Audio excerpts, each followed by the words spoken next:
What's up guys? Big shout out pala sa lahat ng nanonood ng video ko at syempre ikaw ngayon na nanonood nitong video na to. Sana tapusin mo hanggang dulo ito. Thank you. At huwag mo na rin kalimutan i-share at i-follow ang aking Facebook account at i-subscribe ang aking YouTube channel. Thank you! Deo pala naming apat bukas. Kaya naman, nagkasundo na naman kaming maglakwatsa. Pupunta sana kami sa taas kasi may kainan doon at saka may pasyalan. Alas 8 na pala ng gabi dito guys, pero tingnan mo ang liwanag pa.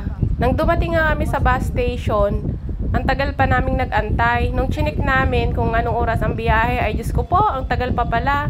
Kaya nag-decide na lang kami, napupunta na lang kami dito sa may tabi lang ng lake. So ito nga pala guys yung plaza. Dito lang to sa sentro ng Tiberias. Nung dumating kasi ako dito sa Tiberias, nakabakod pa ito at ginagawa pa lang. So 1 month ago pa lang siguro nilang binuksan to. Sa mga kabayan ko na nandito sa Tiberias, punta lang kayo dito. Maganda rin kasi mag-relax dito. So habang pala kinukuhanan ko ng video, natatanaw ko pala yung fountain. At may mga bata doon sa loob, naliligo. Nakakatuwa naman sila. Buti na lang hindi ganun kahigpit dito. Kasi sa iba kasi binagbabawal yung yung maligo o puntahan diyan sa paglaruan yung fountain. Pero dito sa kanila, hinahayaan nila yung mga bata na maligo sa fountain. At saka tuwang-tuwa naman din yung mga bata. Ako rin tuwang-tuwa nga ako silang panoorin eh. At nakita ko nga rin yung isang bata dito na tumatakbo. Ayun, si Alex pala yon. Yung dati naming evacuees na naka-check-in dito sa hotel namin. At ako naman ay tuwang-tuwa din akong tingnan sila. Ano ba yan? Ang dami ko natuloy chinichika. Kaya tuloy ang mga kasama ko, iniwanan na ako. So habang kinukuhanan ko sila ng video, tinatawag na ako ng kasama ko. Sabi ko, mauna na kayo. May mag-video pa ako ng pang-content ko. Ayun nga, iniwan nga talaga nila ako. Sabi siguro nila, ay bahala ka dyan. Content ng content ka. Ayun, sumunod na nga lang ako sa kanila. At dumaan pa kasi sila sa Philippine Store. Ito nga palang Philippine Store ay bagong open pala dito guys sa Tiberias. So kung taga rito ka sa Tiberias na hindi mo pa alam, nag-open na pala yung Philippine Store dito sa may Tiberias. Nandito lang siya sa tabi lang siya ng Hamasbear Department Store. Ayan, nung isang linggo lang to nag-open, wala pa masyado silang nung pumunta kami dito, tinda. Pero ngayon, ayan, halos puno na yung mga shelves nila ng mga product nila. Kaya kung hindi nyo pa alam guys sa mga kabayan ko nandito sa Tiberias, hindi na kayo mahirapan mag-travel papuntang Tel Aviv. So ito nga pala yung location niya. Ayan yung Hamasbear Department Store. So ito yung building niya. Tapos dito lang sa may left side guys, nandito lang sa pinakababa nitong building na to sa Hamasbear Building. Ayan. So tuloy na nga tayo guys dun sa pupuntahan natin at pagdaan nga namin dito sa Resto Bar na to ay talagang nakakaagaw ng pansin naman yung kanilang lagayan ng mga whiskey at saka nila, wine at saka basta mga alak. Ayan. So lahat na lang napapansin guys. So habang nga kami pupunta na kami sa lake, ay madadaanan din pala dito yung old church ng mga Jewish. Ayan. Ang ganda nga magpa-picture dito at ang ganda ng view niya. So, mga simpleng lang ba yung mga view at ang ganda talaga magpakuha ng kaya nagpa-picture muna kami dito. So, ayan siya guys, kung makikita niya siya, ayan. Siya, bakod pa siya.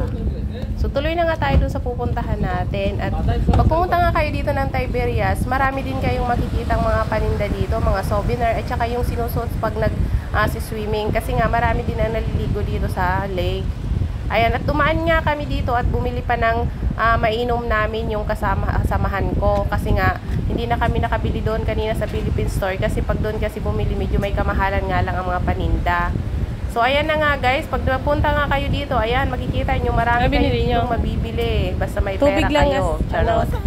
Kaya yung wala pera, pikit na lang. Char. Masarap yan? Ayan nga guys, tapos dumiretso na rin kami dito sa may tabi na talaga ng lake. Marami pa rin makikita na nagtitinda. Tapos talagang hanggang gabi din yan sila open sila kasi nga pag gabi kasi pag ganitong summer marami talagang namamasyal pag gabi na kasi nga sa umaga sobrang init talaga, mas marami ang namamasyal pag gabi dito. So ayan nga guys, dito din lang ito malapit sa namin pinagtatrabahuan naming hotel. Na nakikita nyo nga yan guys, samot-sari din yung mga paninda nila, may mga pagkain, may mga souvenir, ganyan.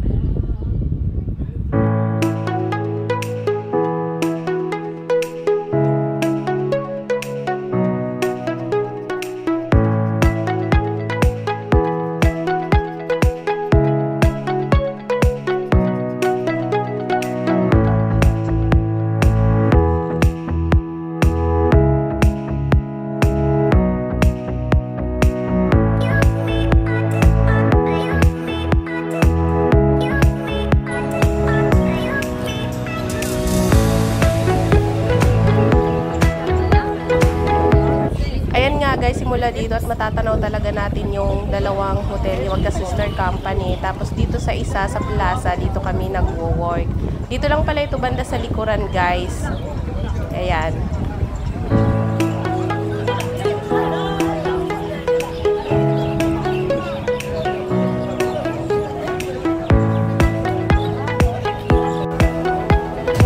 May natanaw nga itong isa namin kasama at ang akala niya ay yun, gusto niyang bilhin na damit. Wow, ayun, pala. di yun. Nasabit lang kami. Kaya yan, dumiretso na rin kami. Marami din pala ditong palaruan ng mga bata kagaya nito, guys, kung nakikita nyo. Kaya kung halimbawa mag-tour kayo dito, tapos pag halimbawa maggawi kayo dito sa Tiberias, ayan, pwede nyo rin dito ipasyal yung mga anak ninyo. Hindi talaga kayo mabuboring dito, guys, kasi pag nagutom kayo, ayan, maraming mga nagtitinda rin dito ng ng makakain, may mga restaurant dito. Tapos marami din siyang pasyalan talaga, guys. Ang karamihan kasi dito nagbo-boating sila. Tapos kung gusto rin niyo uminom, ayan, may mga din dito, pwedeng mabilhan ng alak. Tapos syempre, mas marami ang mabibiling mga pagkain.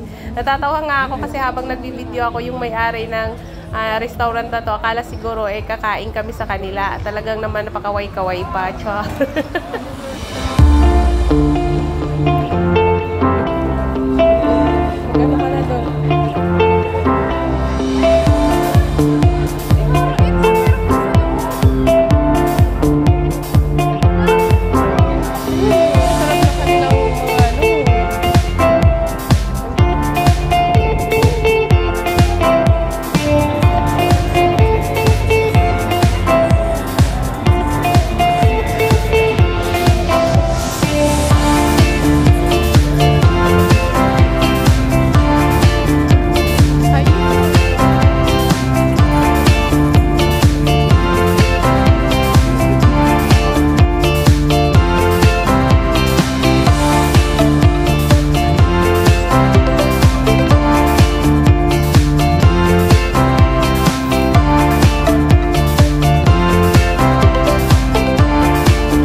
Nandito na nga kami sa tabi ng lake, guys. At makikita nyo yan. Yan yung pinakamapa ng Sea of the Galilee.